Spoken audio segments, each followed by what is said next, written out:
A little while ago, you may have seen us brewing on the X2 jacketed Conical, and we wanted to do a little feature on the beer we brewed, this delicious Dortmunder, and we named it Tasty Treats after one of our good friends who loved this beer style, and man, did it turn out good.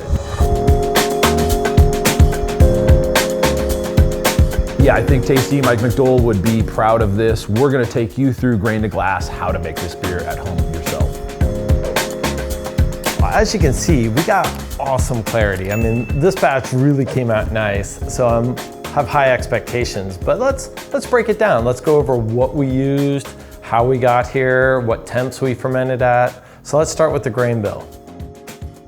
So thanks to Mike Tasty, he took copious notes. His son Lee actually supplied all of the different versions, the version he meddled with and some of his iterations. So we actually got his water stats. So we built up the water from RO. We started it there. All his mash steps, he kind of did an interesting mash. Let's start with the grain.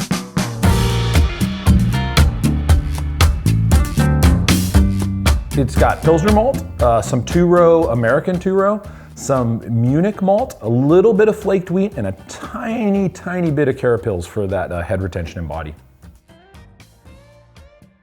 So for the mash schedule, he just did like a 143 for 10 minutes, then goes up to the saccharification rest at 152 for 30 minutes, and then a mash out for 15 at 171. Yeah, so highly fermentable wort, dried out beautifully, with the malt bill too, some good malt in there, but yeah, just highly fermentable, dry mash schedule. Doing that mash on the BrewZilla made it cake. We could just pre-dial it in, hit run, and it just did it exactly the way we wanted. Yeah, the Gen 4 BrewZilla, it's amazing. I mean, you can set in your schedule. You can do it on the old ones, but then this one's also pushing that data to their wrapped web platform. So we've got like documentation. We can go back and look at that brew day, take as good a notes as Tasty did. So we brought that up to a boil. All went really well. We threw in some Santiam for the boil. Yeah, Santiam was our boil hop, and then Hallertau Blanc was our Whirlpool hop 1 minute edition. So it's got some nice noble hop character to it as well.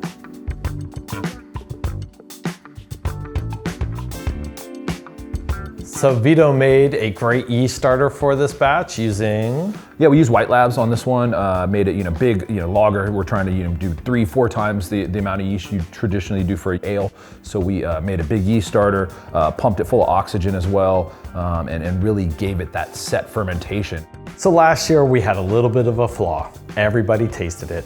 And it was the fact that we used liquid yeast, but we didn't add oxygen. We just pitched an enormous amount of yeast, and I thought that would overcome it. So this year we added oxygen, and the beauty of the X2 is we were able to do that right in the flex chamber.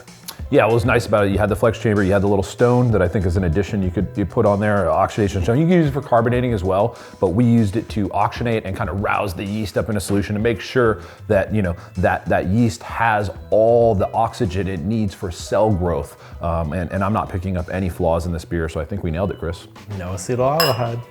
Fermentation went awesome, and I gotta hand it to the X2 jacketed Conical. It did all the work, and it nailed those temperatures. It made it so easy to make this lager fermentation without any worry of how much drift we have going on, how close I could get to that target, because it nailed it. We started off really cold, like sub 50. It was all in Celsius, but sub 50 for a few days to where it finally started kicking off and really getting active. Then we brought it up at 1/3 fermentation into the mid 50s to finish that off. And then we brought it up to the diacetyl rest towards the very end of fermentation, just to clean it up, finish it out, finished great. In the X2, we were able to cold crash it and start the carbonation process before we even transferred it to keg. So what was awesome is fermenting in that X2, we were able to pressure transfer right into the keg directly off of it. Made it so easy to do. So yeah, transferring under pressure is amazing. Oxygen is your enemy at that point, so we want to do a closed transfer using the BrewBuilt floating dip tube technology. And then cleanup. I mean, cleanup was a snap, and we got some awesome footage of going through using the CIP Spray Head, and just made it so easy to clean up afterwards. So this is BrewBuilt's spinning spray head. And really cool, just a TC at an angle to another TC, beautiful welds. Then the spray head just comes at the bottom. We're gonna simply slide it right on in here and attach it on, tighten it up, hook up our pump and recirculate.